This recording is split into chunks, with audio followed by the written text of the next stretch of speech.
పరిశుద్ధ గ్రంథంలో ఎక్కడ కూడా యేసు క్రీస్తే దేవుడు అని ఒక్క వచనం కూడా లేదు. కానీ యెహోవాయే దేవుడు అని బైబిల్లో 8 వచనాలు ఉన్నాయి. అవేమనగా ద్వితీయోపదేశ కాండము 4:39, యెహోషువ 22:34, 22:22, రాజుల మొదటి గ్రంథం 18:39, 8:60, కీర్తన 103, 118:27, యెషయా 45:18, ఇర్మియా 10:10. యెహోవాయే నిజమైన దేవుడు, ఆయనే జీవం గల దేవుడు. దయచేసి అబద్ధ బోధకుల ఉచ్చులో పడకండి. ప్రియమైన దేవుని బిడ్డలారా, క్రీస్తు బోధలోనికి రండి.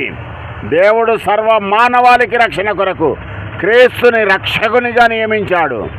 క్రీస్తు ద్వారా తండ్రి యొద్దకు నిత్య జీవంలోనికి వెళ్తాం. ఇదే సత్యబోధ.